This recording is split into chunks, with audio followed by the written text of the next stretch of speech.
Tell you what, folks, a good friend of mine messaged me about 11 p.m. last night with some very, very sad news. He actually messaged me from New Zealand. I think it was Saturday night when he had the lawman, Dennis Law, had passed. He was on the airport ready to come home from NZ. He's back home now, and he messaged me about 11 o'clock. He said, "Oh, some sad news there, Dave. John Sykes has died." Now, some of you may know who John Sykes is. Many of you probably won't. Some of you may not be interested, but that's sad. But for the ones that are, just a wonderful, wonderful guitarist. Wonderful, wonderful musician. Only 65 years of age. Died, sadly, I think it was yesterday. May have been the day before. It got announced yesterday. It was a shock to one and all. As I say, great guitarist. Started with a rock band. They called them from the new wave of British heavy metal called Tigers of Pantang. Went on to do something with the great Phil Lynott with Thin Lizzy, which is one of my favourite bands of all time, if not my favourite. And then went to Whitesnake. From there, I think he had his own project called Blue Murder, and didn't do a hell of a lot thereafter, which is a shame because he was a really, really talented guy.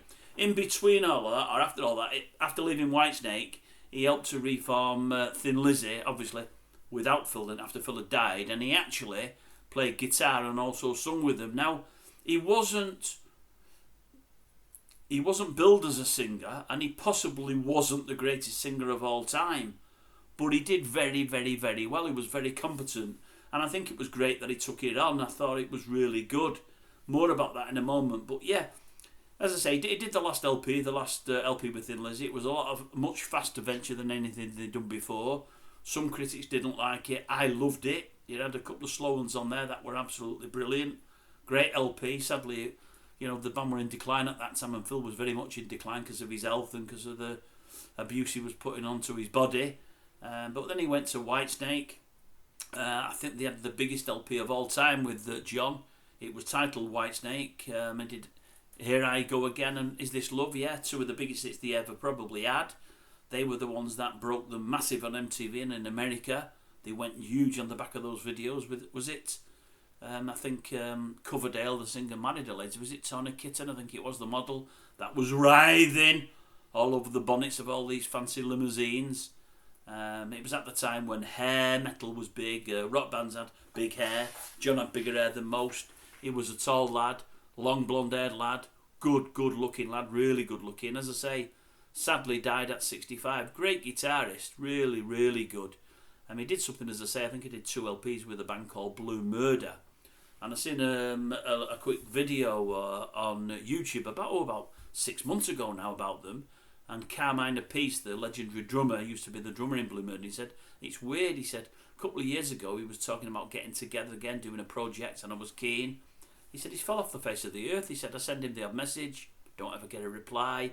The odd email, don't get a reply. He said, I don't know what's happened to him. I don't know what's happening at all. Anyway, I'm hearing last night when I read the little piece on him dying, I think his manager or agent said he'd been battling cancer. He'd put up a great fight against a bad cancer for a good while now. So maybe he's one of those guys that had cancer for a while and didn't want anybody to know and wanted to fight it on his own and not complain and not bring it into the public domain. I'm guessing that, but I don't know, because he seemed to fall away from music altogether. He had a great career. It wasn't as big as it should have been. With his talent, he should have done a hell of a lot more. I think he got knocked back a little bit by Whitesnake. Coverdale, the singer there, had a falling out with him. Nobody really knows why. It may be because he was every bit as talented as Coverdale, or more so. It might have been because he was getting more attention off the girls than Coverdale, because Coverdale liked the ladies. John Sykes was a looker. I don't know what the reason was, but he helped write some of the biggest hits and perform the biggest hits, and then got binned very quickly. He did well with Lizzy, but it was a reformed Lizzy, and they were never going to be as big without Lynott. And that's the bit I'd like to touch on before leaving. I remember seeing them without Phil Lynott. I couldn't believe I'd ever go and watch them with anyone but Phil Lynott, but they did a tour years ago now. I think I read today, I think it was about 96 or 99. And I think they only did about 6 dates throughout Great Britain, or 8 dates or something like that. And one was in Oldham, which is only about 25 mile away from me. I think it was called the Queen Elizabeth Hall, but I may be wrong. It's a place I'd never been to before. I've never been to since. It was a really good hall. And I watched them there that night, and they were good, and I came away and I enjoyed it. But I'm thinking, but it's not Phil. Phil's not there. It's not the same.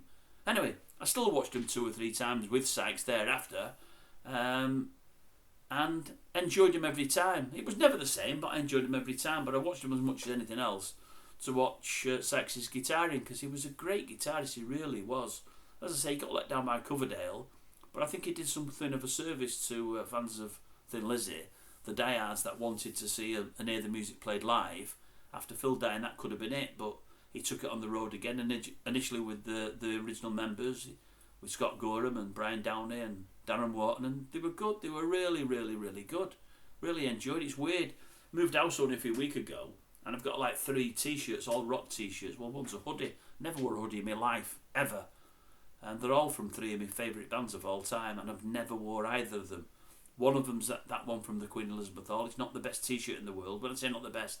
The design on the back's not the best. I thought of all 3. I'm going to wear them all one day. I'm definitely going to wear them all soon. I mean, I'm an old man now, but I'm going to wear them. I'd wear the Queen Elizabeth one because virtually nobody will have it. Nobody will see them on that tour. The place wasn't full that night. I said they only played 5 or 6 places, but they were really good. So the t-shirt will get worn in the coming weeks now. But yeah, and to answer your question, them, Diamond Head, who you really won't know, and for me, possibly the most underrated band of all time. A band that I believe should have been massive, absolutely massive, for all the singer wasn't. A band called Rose Tattoo. That's the hoodie. I've got a Rose Tattoo hoodie. God only knows where I bought it, because I've never worn one all my life. So I've got that, Diamond Head, and also Lizzy. 3 t-shirts, never worn one. Stupid, isn't it, really? Bit silly. But that's how I was years ago with my money. I always got a programme, and depending on how much I liked them, got a t-shirt. Not always, but often. And I thought, yeah, I'll have that, and never wore either. Stupid, really. So, John Sykes, rest in peace. Much, much too soon to go. You're out of any pain now, my old son. I don't know if you've had cancer for a good while, but I'm assuming you have. I believe you fought it manfully. I read you were a nice guy. I don't really know. I've not heard much that you've done in print or on video, but so sad. And condolences to any family or friends he may have, and fans like myself. He was a great guitarist. Possibly one of the best, but he's not really got the body of work to back it up, sadly. But we'll still have the old Lizzy LP, and we'll still have the old Whitesnake LP. They'll still be there, and they'll still get played. Don't you worry about that.